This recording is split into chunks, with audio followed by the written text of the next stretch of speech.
नमस्कार दोस्तों, स्वागत करते हैं आपका एक बार फिर बिंदास खबरें में, जहां पर हम लेकर आते हैं देश और दुनिया की ताजा और काम की खबरें। तो दोस्तों, बिना देरी किए शुरू करते हैं खबरों का सिलसिला। पर उससे पहले अगर आप हमारे चैनल पर नए हैं तो चैनल को सब्सक्राइब जरूर से कर लें और इस वीडियो के लिए एक लाइक जरूर करें। तो चलिए शुरू करते हैं खबरों का सिलसिला। और इसी के साथ आज की पहली बड़ी खबर के 1 सितम्बर से बदल जाएंगे LPG और CNG के दाम। क्या आएगी तेजी या घटेगी कीमत? आपको बता दें कि हर महीने की शुरुआत में ईंधन कंपनियां प्रोडक्ट्स के नए रेट जारी करती है। कंपनियां कई बार कीमतें बढ़ाती हैं तो कई बार घटाती भी हैं। अगस्त की पहली तारीख को ऑयल मार्केटिंग कंपनियों ने कमर्शियल LPG सिलेंडर यानी कि 19 किलोग्राम वाले की कीमत में 36 रुपए की कमी की थी।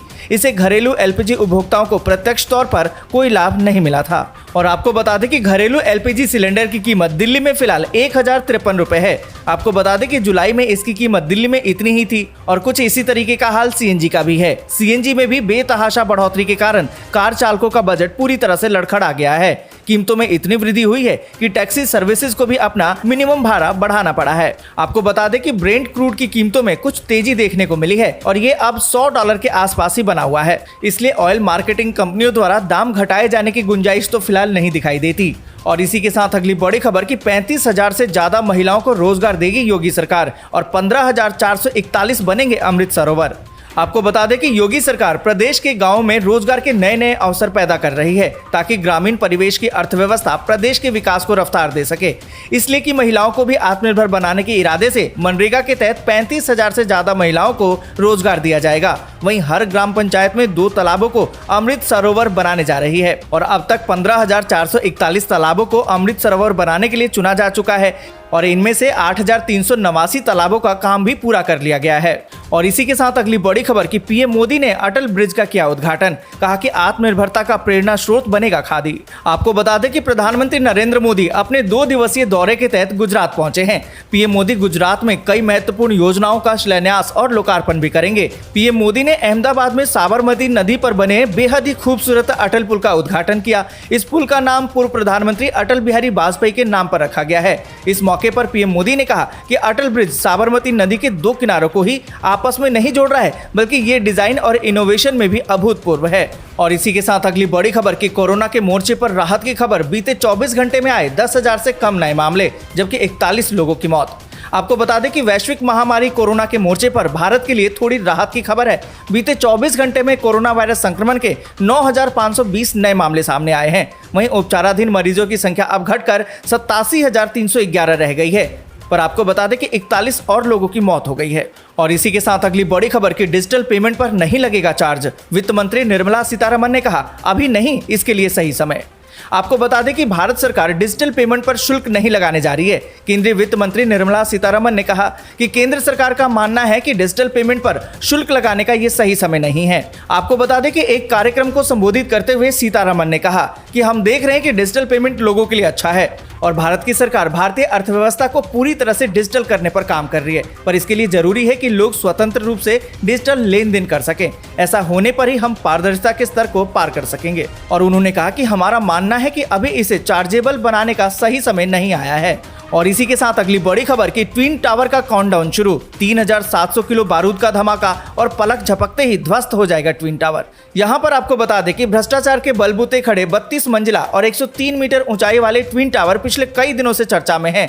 इस ट्विन टावर को गिराए जाने के लिए उल्टी गिनती अब शुरू हो गई है। ट्विन टावरों को गिराने में महज अब कुछ ही घंटे बचे हुए हैं। यहाँ आसपास की सोसाइटियों में अभी भी पिलर्स को मजबूत करने का काम किया जा रहा है। आज यानी रविवार को दोपहर ठीक 2:30 बजे इस ट्विन टावर को महज 12 सेकंड के अंदर ही जमींदोज कर दिया जाएगा। संबंधित कंपनी ने इस संबंध में तैयारियां पूरी कर ली है। आपको बता दें कि डिमोलिशन के लिए पूरी इमारत में 9,640 छेद किए गए हैं और इसके साथ ही 3,700 किलो बारूद लगाया गया है। तय समय पर सिर्फ एक बटन दबाते ही ट्विन टावर ताश के पत्तों की तरह बिखर जाएगा। हालांकि इस पूरे घटनाक्रम को लेकर स्थानीय लोग परेशान देखे जा रहे हैं। और इसी के साथ अगली बड़ी खबर की सर्वे में दावा। रेस्टोरेंट से ऑनलाइन खाना मंगाना आपको 60% तक पड़ सकता है महंगा। आपको बता दें कि अगर आप भी घर बैठे खाने पीने की सुविधा देने वाली ऐप स्विगी या फिर जोमेटो आदि से खाना ऑर्डर करते हैं तो आपको भी 10% से लेकर 60% तक एक्स्ट्रा कीमत चुकानी पड़ती है। अंतर्राष्ट्रीय संस्था जैफरिन के दिल्ली समेत देश भर के 8 शहरों के 80 रेस्टोरेंट पर सर्वे किया गया है और उस सर्वे में ये बात सामने आई है। रिपोर्ट में ये बात सामने आई है कि कमीशन और प्रचार में ज्यादा लागत के चलते ज्यादातर रेस्टोरेंट के फूड डिलीवरी ऐप और रेस्टोरेंट में दिए जाने वाले मेनू के रेट में काफी अंतर होता है। जो डिश आप रेस्टोरेंट में बैठकर 100 रुपए में खाते हैं, फूड डिलीवरी ऐप पर वही डिश आपको 110 या फिर 160 रुपए में मिल रही होती है।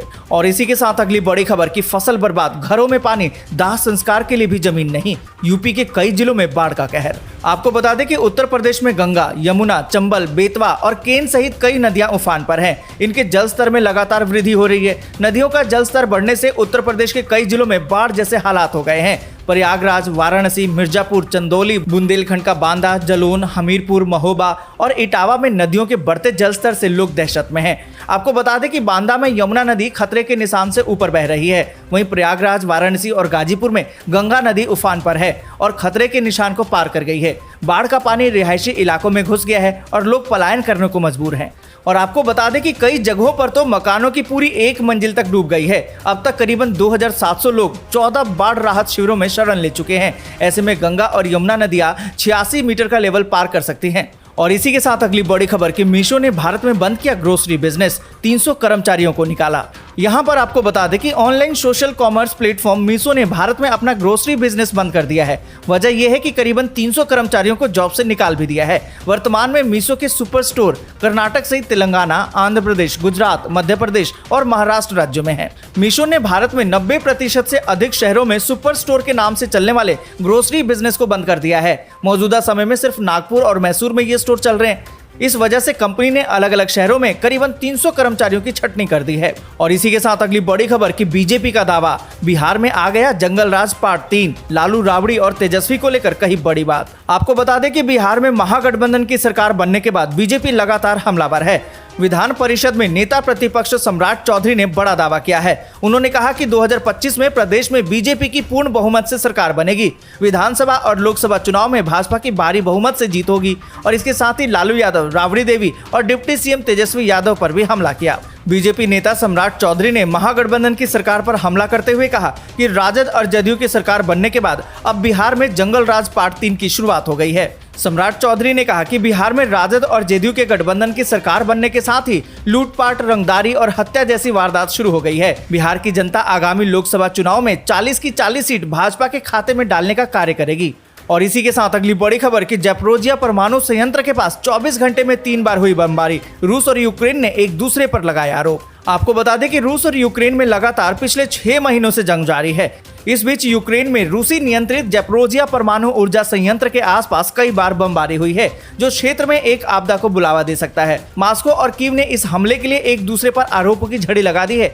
आपको बता दें कि यूरोप के सबसे बड़े परमाणु ऊर्जा संयंत्र जैपोरिजिया पर मार्च की शुरुआत से ही रूसी सेना का नियंत्रण है और यूक्रेनी कर्मचारी इसे संचालित कर रहे हैं। यहाँ पर आपको बता दें कि यूक्रेन की तरफ से कहा गया है कि रूसी सैनिकों ने पिछले 24 घंटे में संयंत्र परिसर के मैदान पर फिर से गोलाबारी की है। और इधर रूसी रक्षा मंत्रालय ने एक बयान में कहा है कि कुल 17 गोले दागे गए हैं, जिनमें से 4 विशेष बिल्डिंग नंबर 1 की छत पर लगे हैं। और साथ ही आपको बता दें कि यूक्रेन के राष्ट्रपति वोलोदिमीर ज़ेलेंस्की ने कहा है कि ज़ैपोरिजिया में स्थिति बहुत ही जोखिम भरी है, क्योंकि गोलाबारी के बाद इसके 6 रिएक्टरों में से 2 को ग्रिड से फिर से जोड़ दिया गया था, जिसके कारण परमाणु संयंत्र को अपने इतिहास में पहली बार। यहीं तक वीडियो आपको अच्छी लगी हो तो लाइक और शेयर जरूर कर दें। अगर अभी तक आपने चैनल को सब्सक्राइब नहीं किया तो सब्सक्राइब जल्दी से कर लें।